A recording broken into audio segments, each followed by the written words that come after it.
এই পাটোয়ারি এই বেয়াদবটারে থামানোর মতন কি কেউ নাই নাকি? তার কোনো গার্জিয়ান নাই, তার কোনো রিলেটিভ কেউ নাই নাকি এরে থামানোর জন্য? এইভাবে বাড়তাছে, এর তো বাড়াবো তো তার জন্য বড় অশনি সংকেত। এই বেয়াদবরে যদি না এখন দমান যা, তো সে দিন দিন তার যে অবস্থান কোথায় যাবে। কারণ মানুষের অঙ্গি ভঙ্গি, মানুষের চলাফেরা, মানুষের একটা তার ফ্যামিলিগত ভাবে আসে।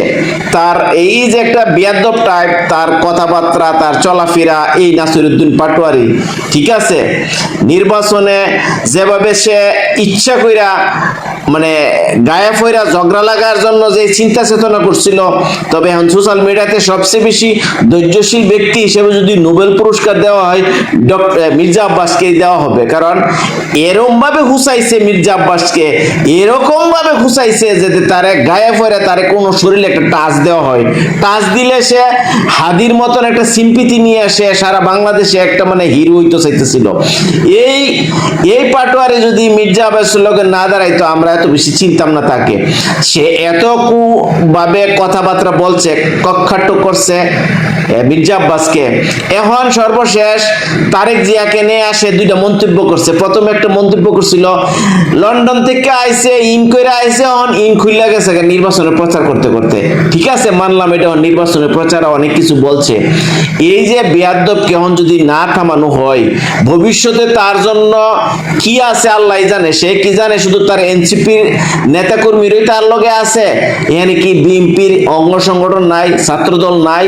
তাকে যদি যে কোনো সময় যেখানে যদি আঘাত করে, এটা ফিরে রাখবো কেডা? তার কারণে যদি সে মাইর খা, তারে কি ধরে রাখুন যাব?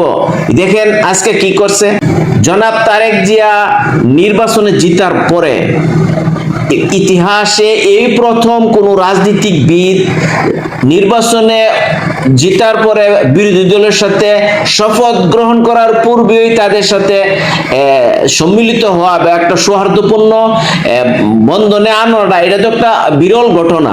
এই ঘটনার মধ্যে পাটোয়ারি তারেক জিয়াকে নিয়ে যে একটা স্ট্যাটাস দিছে, যদি আপনারা স্ট্যাটাসটা শুনেন, সে লেখছে, অভিনন্দন 13তম ইঞ্জিনিয়ারিং ব্যাচের জনাব তারেক রহমান।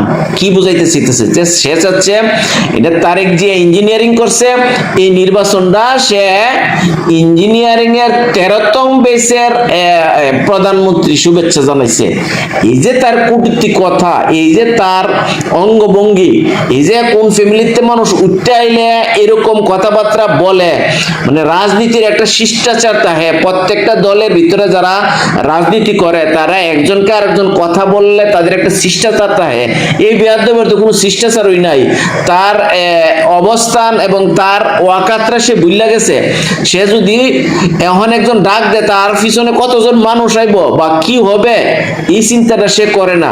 আসলে মানুষ দুইভাবে ফেমাস হয়, একটা মানুষ ভদ্র হইলে আর একটা মানুষ উশৃঙ্খল হইলে।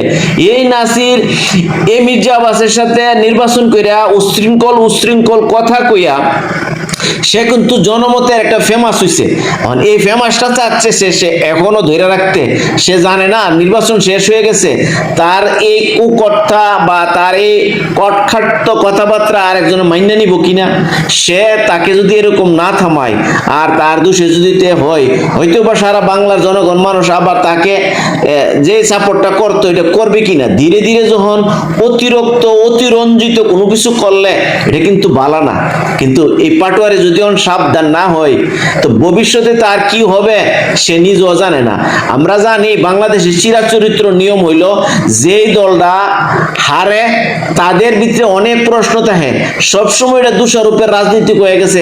আমি মনে জিততে আমার বুটটি মনে কারচুপি করে লেছে, যেখানে তারা জিতছে এখানে কোনো কমপ্লেন নাই, যেখানে জিতে নাই এখানেই তাদের কমপ্লেন মনে হয় আমার বুটটি নিয়ে গেছে। এই সন্দেহের সুরাবালিতে তারা এভাবেই 5টা বছর চিল্লাইব, এরপর আবার নির্বাচন করব, আবার হারবো, আবার সন্দেহের চূড়াবালিতেই তারা এভাবে থাকতে থাকবে। তো অনুরোধ করব, এটা বাংলাদেশের চিরাচরিত নিয়ম, যে দল হারে তাদের অনেক কথা থাকে, আর যে দল হারে না তারা চুপ থাকে, যারা জিতে তারা চুপ থাকে।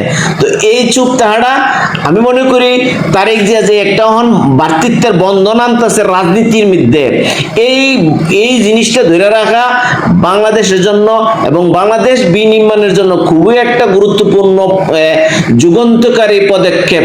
আমি স্যালুট জানাই জনাব তারেক রহমানকে এবং প্রধানমন্ত্রী, নবাগত প্রধানমন্ত্রীরে এই জিনিসটা যেন সবসময় ধরে রাখে।